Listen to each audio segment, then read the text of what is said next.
It looks like an old school Jeep, it has hybrid technology underneath, and it comes from an unlikely source. Meet the GWM Tank 300.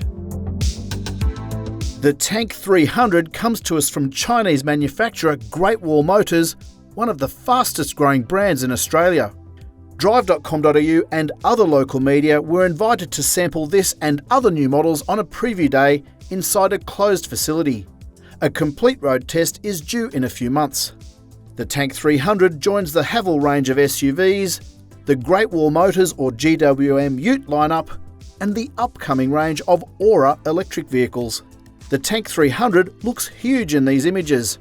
In fact, it is smaller than a Ford Everest, but bigger than a Toyota RAV4 hybrid. It is based on the same heavy-duty frame as the GWM Cannon Ute, but has a 5-seat wagon body. Under the bonnet is a turbocharged 2-litre petrol engine paired to a 9-speed automatic transmission and a hybrid system.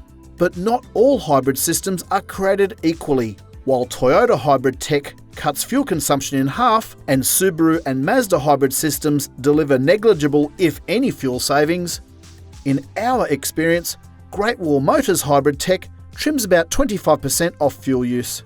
So, despite the hybrid badge, the Tank 300 isn't expected to be a fuel miser. In fact, the fuel rating label is expected to show it's a touch thirsty, in excess of 10 litres per 100 kilometres in laboratory test conditions. The body styling is said to be inspired by old-school Jeep Cherokees, the Mercedes G-Wagon, and there's even a hint of the Suzuki Jimny box-shaped looks. Although it has off-road credentials and impressive clearance angles, the Tank 300 Hybrid is equipped with highway terrain tyres rather than off-road rubber. Inside, the cabin is dominated by 2 large digital widescreen displays, Mercedes-style air vents, metal look trim on the dash, a grab bar for front seat passengers, perforated leather seats with large side bolsters, an aircraft-style electronic gear shifter, and circular dials to select drive modes. There's a sensor key with push-button start and a driver fatigue monitor to make sure your eyes are on the road. And there's plenty of room in the back seat. My knees aren't touching the seat in front, and there's plenty of headroom. Back seat passengers also get rear air vents and 2 USB-A power sockets. Time to take it for a drive. Well, at least that's what we thought. 2 of the early production right-hand drive models on hand to test had a brief glitch. We've got a gear shifter fault. I'd love to be able to give you a review of this car. However, this is the second GWM Tank 300 today that's had a fail to proceed warning. I'm now looking at an electronic gear shifter fault and handbrake off, D for dir, and it's failing to proceed there. How unusual. Okay, let's just go P for park.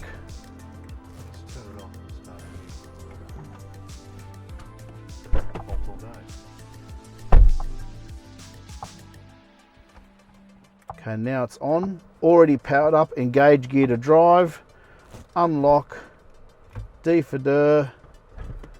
It looks, oh, we're moving. Looks like we've resolved that problem. So we just had a bit of a glitch there, but for now we are moving. It seems that although these are early right-hand drive prototypes, it's possible that GWM still has a few finishing touches to put on these. We're at the Australian Automotive Research Centre on the outskirts of Melbourne. It's a private test facility that's used by Toyota, Ford and trucking companies to test safety and stability systems. Today we've been given a sneak peek of the Tank 300 Hybrid. We've tested this car before in turbo petrol mode, but this is our first taste of a right-hand drive model with petrol electric power. Under the bonnet is a turbocharged 2-litre engine paired to a hybrid system and a 9-speed automatic. Great Wall Motors says it's already holding about 150 orders. The Tank 300 went on sale late last year and the first customer deliveries are expected by the middle of 2023. There are 2 models, the Luxe grade at $55,990 drive away and the top end model for $60,990 drive away. This is by no means an exhaustive road test. We're inside a closed facility. We've been allowed 15 minutes behind the wheel on very selected roads. First impressions? As we've said before, the build quality and general presentation is pretty good. We can see this car having showroom appeal. It's well equipped, the engine has plenty of performance credentials, and it has the tough truck looks that appeal to a lot of four-wheel drive buyers. Although it has heavy duty looks, GWM has equipped the Tank 300 with highway terrain tyres. And I reckon that's a smart idea because most of these vehicles are going to be driven in the city and suburbs where you need on-road grip. And let's face it, if you want to go off-road, you can always equip it later with some really gnarly tyres. Likes? The air conditioning works well, it's well appointed, the seats are comfortable, and the big window area means I've got really good visibility around the car. Other positives? The NVH is pretty good for a four-wheel drive, the suspension's comfortable even on dirt roads, and the steering is light and easy.